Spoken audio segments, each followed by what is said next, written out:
your boy ThatSingerReactions coming to y'all with the top 10 moments on the Joe Rogan experiment. What, experience? Experiment? What is it? Experience. The Joe Rogan experience, right? Now, I've only seen his podcast a few times. So, but yeah, we're going to jump into this. Don't forget my Patreon is in the description where you get exclusive access, early content, and special requests. You can do PayPal, CashApp, any of that is cool. I thought it was good. Like I said, I always like to bring different to my channel. You know what I'm saying? This is different. So, yeah, and also my P.O. box is in the description. And also your boy has a sponsorship with DIYLJ, which is F Customs. They customize jerseys, hoodies, anything that you want.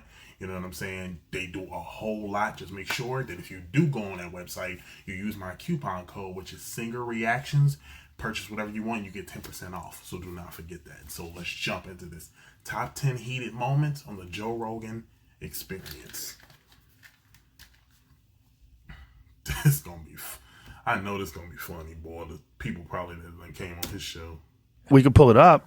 Let's find out all the things. What do you got to go to salon.com? Welcome to Watch Mojo. And today we're counting down Oh, this is like Mojo's. our picks for the top 10 heated moments on the Joe Rogan experience. Now, no, Gary, I'm responding. But that's what I wanted to get to. There's so let's say we all arguments about agree the that Paris global Agreement. warming is real. I don't believe it's God, I hate her. I can't stand her. real. Okay, so I can't But sit why- here. She has some points, and then sometimes she's just stupid, and she wants to come off so smart. But I here's the can't. Sometimes she has points, but then a lot of times she doesn't. question. can't But s- why have a belief? You're trying to find a way to be right here. and I'm it's not. kinda weird. I think I'm. It's real. Okay, so I can't But sit why? here. But I here's the can't. question. I can't. But why have a belief? You're trying to find a way to be right here. And I'm it's not. kinda weird. I think I'm repeating exactly what you just said. For this list, we'll be looking at various moments from Joe Rogan's podcast in which Rogan and his guests vehemently disagreed. Which of these moments did you find the most awkward? Let us know in the comments below. Number 10, Nick DePaolo.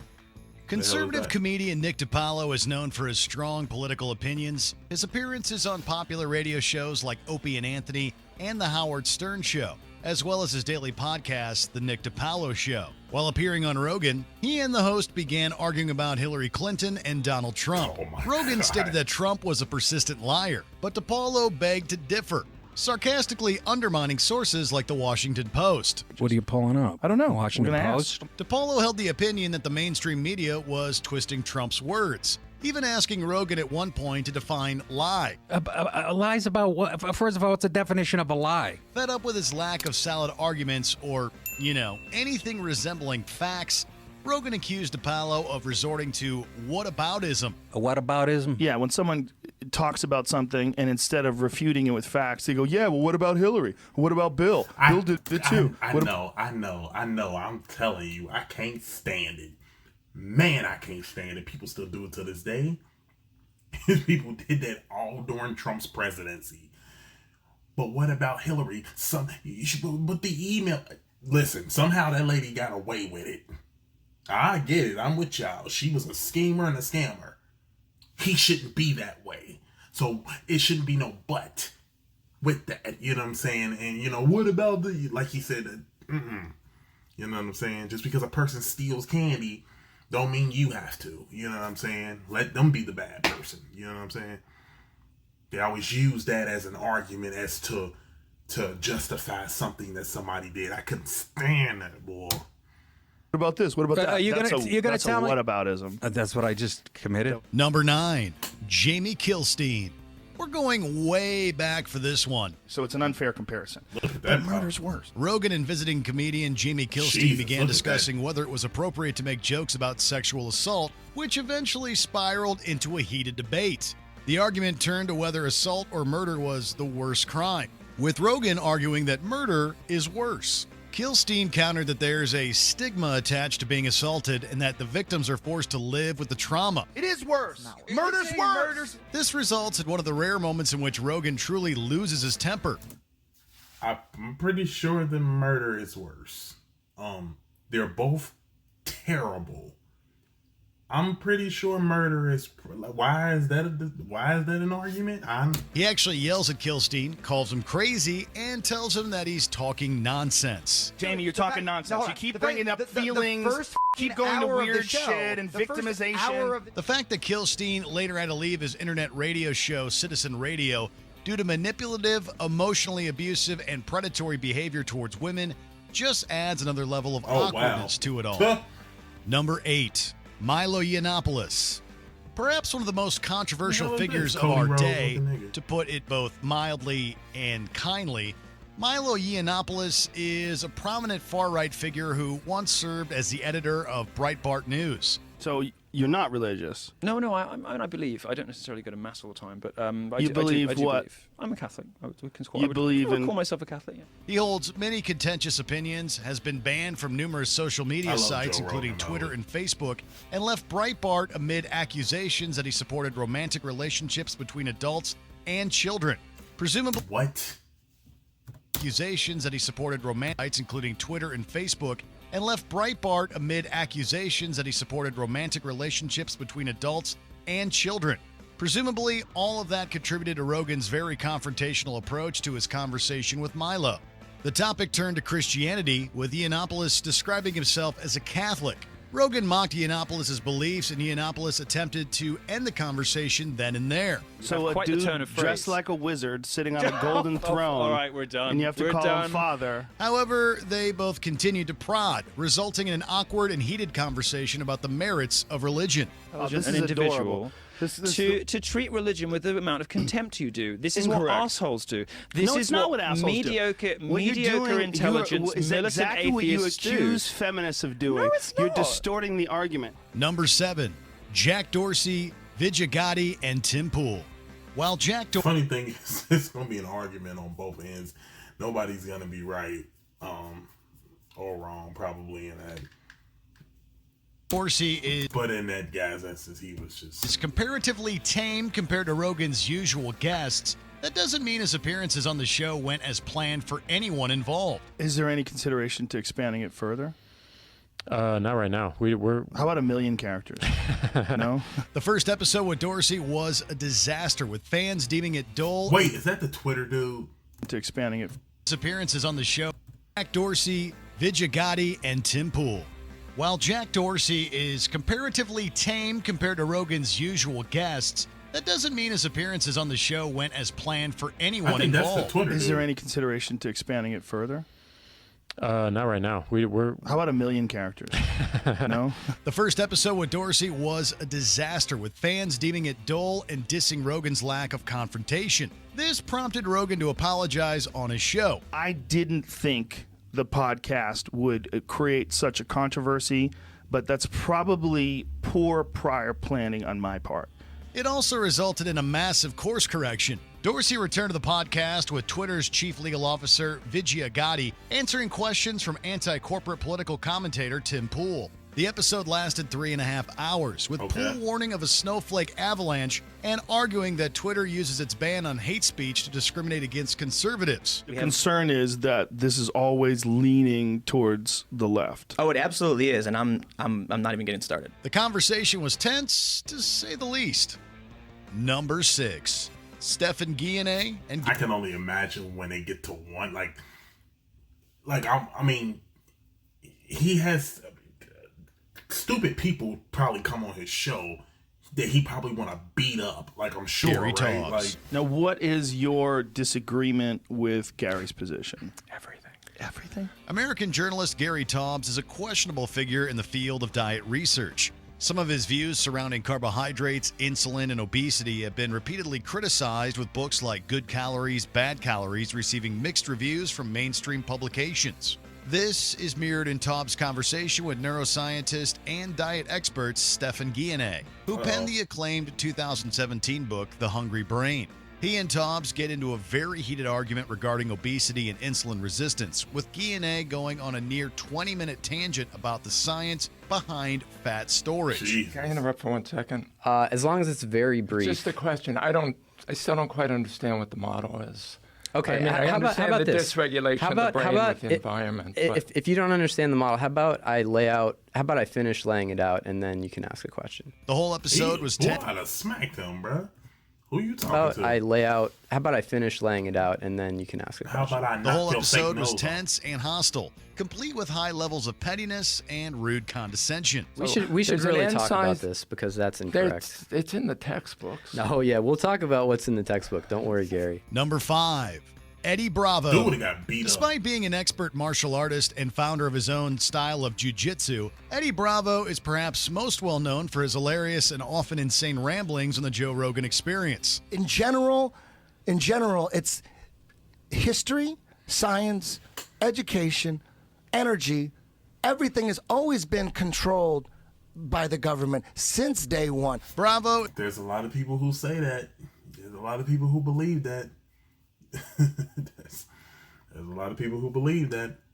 Is a prominent conspiracy theorist and one of the most outspoken proponents of the flat Earth theory. Have a seat, have some coffee. My name's Eddie, and I believe the Earth's flat. They're getting knocked Hi, down. Eddie. All you gotta do is look Eddie, into they're it. not. They're not. This belief results in an uncomfortable moment on the Joe Rogan Experience. As Rogan dismantles Bravo's belief, his sources of information, and the flat Earth theory in general. The argument eventually devolves into incomprehensible screaming. Eddie. I used to say the same Eddie, stuff. you're talking about the I Earth being said this- flat. I'm Thousands of saying the scientists same have thing. looked into it. You think they're all wrong? Rogan eventually calls Bravo's beliefs insane. His frustration is readily apparent.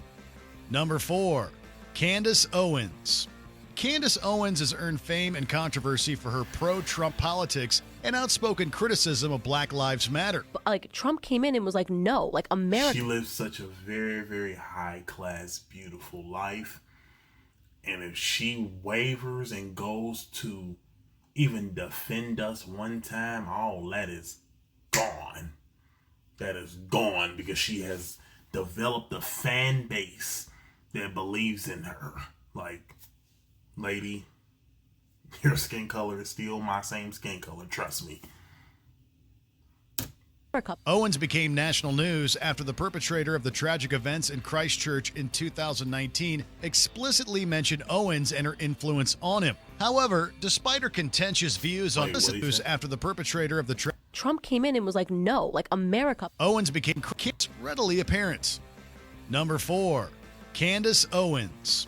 Candace Owens has earned fame and controversy for her pro-Trump politics and outspoken criticism of Black Lives Matter. Like, Trump came in and was like, no, like, America. Owens became national news after the perpetrator of the tragic events in Christchurch in 2019 explicitly mentioned Owens and her influence on him. However, despite her contentious views on everything from race and gun control to queer rights, women's rights, immigration, and the COVID-19 pandemic, it was her flippant comment denying the existence of climate change that prompted a vicious argument between host and guest. This is the climate change? Yes, the climate changes. It was different weather yesterday than it was today. Rogan proceeded to bring up scientific studies, exposing her as uninformed and warning her to be careful what she says owing to her public influence. How about not have a belief until you really have looked at the you data? would prefer if my language, as opposed to admitting that I do not know this, I wouldn't die until I've never made a video, I've never made a public statement. You would have preferred if I had just started by saying, I have no opinion. Number 3, Adam Conover. This famous comedian is perhaps best known as the host of Adam Ruins Everything, an educational comedy program that sees Conover debunking popular myths and misconceptions. While appearing on the Joe Rogan Experience, Conover and Rogan begin to discuss the idea of trans athletes in professional sports. There's a bunch of advantages in terms of reaction time that males enjoy. It's some significant difference in reaction time between males and even untrained males versus female professional athletes. Outdated terminology notwithstanding, Conover and Rogan represent two distinct sides of the topic, with the guest asserting that sporting events should be as inclusive as possible, and the host postulating that trans athletes would have an unfair advantage over their competition. People don't know who they are. A 7-year-old, you won't even. People don't even give their 7-year-old phones. You don't let them vote. You're going to let them decide what sex they're going to be for the rest of their life. The debate only intensifies when the conversation shifts to the topic of children and gender-confirming hormone therapy. I don't think I have not there's done this research topic on that my show. shows the positive benefits of children transitioning. I don't think that exists. Well, we can't solve that in this conversation right here. Number 2, Brian Dunning. I read about you. No, nothing's coming. The infamous episode featuring author Brian Dunning was contentious and aggressive from the start. Dunning often writes and speaks on scientific skepticism, being the author of numerous books and the host of the long-running podcast Skeptoid. In 2008, Dunning included Rogan on a list he wrote titled 10 Most Wanted Celebrities Who Promote Harmful Pseudoscience. Rogan is irritated from the start, and he continuously counters Dunning's talking points. Well, it's just factually inaccurate on so many different levels. I don't understand why you wrote it like that. This includes Dunning's claim that the reason you poop and pee is because you ate more than you needed. Rogan is typically quite cordial and welcoming to his guests, even the most controversial ones. But in this case, listeners and viewers could feel the tense hostility. He had at some point he had to kick somebody out, right? I could turn this around on you and say it would be so easy for you to research all those different things on that list that you accuse me of, many of them which are not true at all and never have been true, but yet you printed them. Before we continue, be sure to subscribe to our channel and ring the bell to get notified about our latest videos. You have the option to be notified for occasional videos or all of them. If you're on your phone, make sure you go into your settings and switch on notifications. Number 1, Steven Crowder. Depending on who you ask, Steven Crowder is either a popular conservative commentator known for his contributions to Fox News and daily political show Louder and Crowder, or a racist, homophobic, white supremacist, and neo-Nazi who has had his content demonetized by YouTube on more than one occasion. Rogan and Crowder enjoyed a few drinks throughout this episode, which certainly added to the unhinged animosity between them. Hold on. Stop. No, hold on a second. This is you because interrupt way too much. You need to stop. You talk Hold in on paragraphs. a second. No. I don't talk in paragraphs. I make full points. The topic of conversation veered towards marijuana use and legalization, with Rogan arguing for its use. Since marijuana legalization, highway fatalities in Colorado Since you called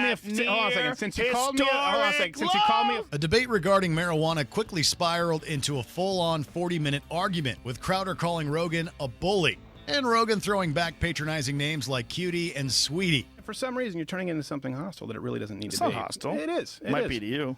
Yeah, it is. You feel weird about it. I feel great. It is. Rogan later issued an apology through Instagram, writing, "Well, this one went off the rails for a while." Yeah, that's one way to put it. Do you agree with our picks? Check out this other recent clip from Watch Mojo. Maybe, and be sure I to don't subscribe know, and but ring the y'all bell to just be notified about I just touched on it, though. our latest videos.